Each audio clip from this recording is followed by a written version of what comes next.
It's 10:12 p.m. on a Tuesday. The house is quiet. No one's in the kitchen finishing dishes.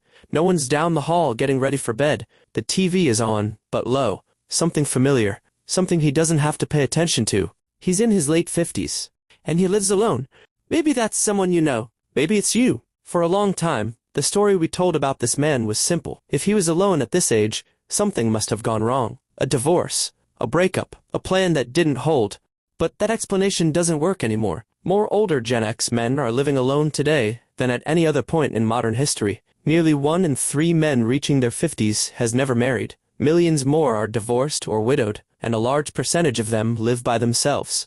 That's not a fringe outcome. That's a generational shift.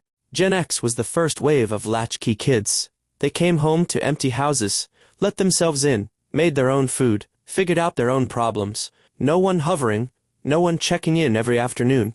Psychologists have pointed out that when independence gets wired in early enough, it becomes normal. You don't experience solitude as rejection. You experience it as baseline. So when a 55-year-old man says he doesn't mind living alone, he often means it. The quiet isn't new. He's been practicing for decades. But not every man arrived here the same way. Some never married, not because they were against it. Life just kept moving. Careers took priority. Relationships happened, but timing never quite lined up. And the longer you live alone, the more your life shapes itself around one person. Your routines, your preferences, your pace. After a while, adding someone else doesn't just feel romantic. It feels like renovation. Then there are the men who were married. And when that ends, especially after years, it's not just the relationship that changes. Often, their entire social structure was built around it. She kept up with friends, planned gatherings, remembered birthdays, maintained connections.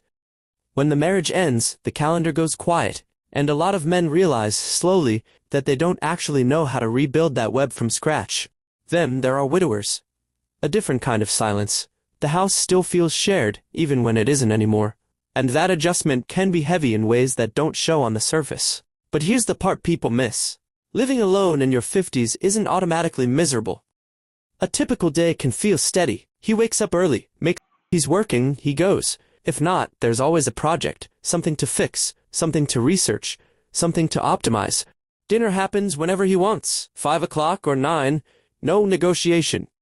Evenings fall into a rhythm. Sometimes there's background noise, a game, a podcast, a documentary. Sometimes there's just quiet, and he can sit in it without reaching for his phone every 2 minutes. That's not dysfunction, that's capacity. But there is a subtle risk in this kind of life, and it's not dramatic loneliness. It's drift. Drift happens when no one reflects you back to yourself. You skip the gym 1 week, then 2, meals get simpler, sleep gets later, the circle of your world shrinks a little. Nothing breaks. It just gets smaller. Research shows that men deeply value friendship. Almost all say it's essential to a good life, but they're less likely to maintain regular contact without a reason. Male friendships tend to be built around activity. When proximity disappears, so does momentum. The connection doesn't explode. It just goes quiet, and because Gen X men were trained early not to need much, they often don't register the narrowing right away. They're fine. They've always been fine. Until one day the house feels a little too still. The truth is, this life works for a lot of them. There's peace in it, autonomy, a sense of control they didn't always have growing up. But independence without structure can slowly turn into isolation if nothing interrupts it.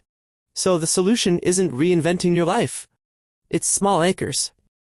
One standing call, one weekly outing, one person you check in with consistently. Not because something's wrong, just because connection, like anything else, needs maintenance. If you're in that quiet house tonight, this isn't an indictment. It's just a reminder.